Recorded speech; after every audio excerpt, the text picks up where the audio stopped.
those struggling with addiction hurt those closest to them. Children in purpose are now heavily addicted to phones.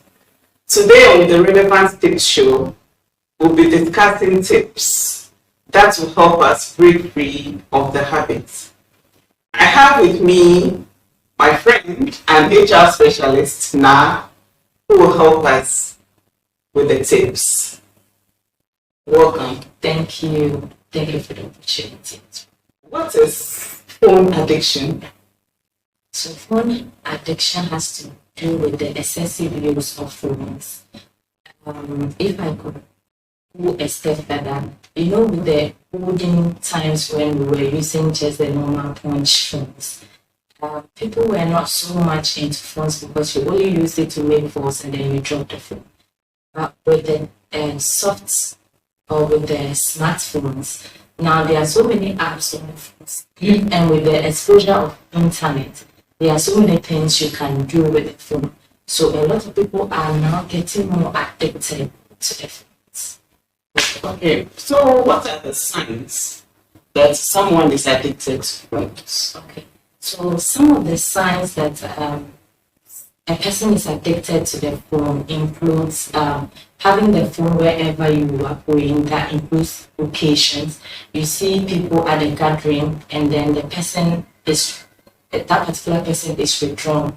Okay, and the person is more focused on the phone than the discussions that is ongoing.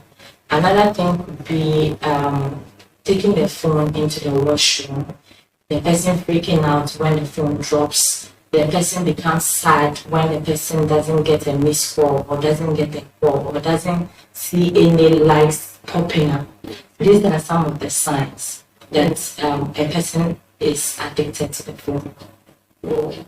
So what happens if someone is addicted to mobile phones? Okay, what happens when someone is addicted to the phone? Well, have you ever had a conversation with someone and midway into the conversation you realize that the person has pulled the phone and the person is busy checking what is going on? How do you feel?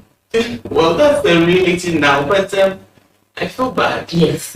So one of the negative impact it has with this addiction is that it makes kind of, especially in relationship, the other partner feels ignored. Okay, there is lack of attention, and then the quality of communication reduces as well.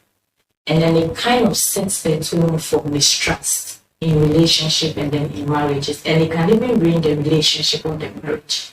Another thing it does is it can push the person into an emotional affair, which a lot of people don't do. So you are likely to be married or you are likely to be in a relationship, but have a virtual partner that you are chatting with.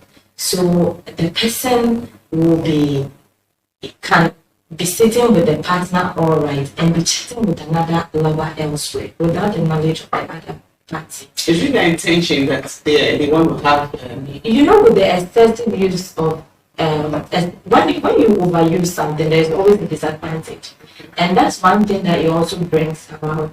So sometimes it may not be deliberate, but because you are so much into the social media, especially with the social media apps, people tend to get attracted to beautiful things.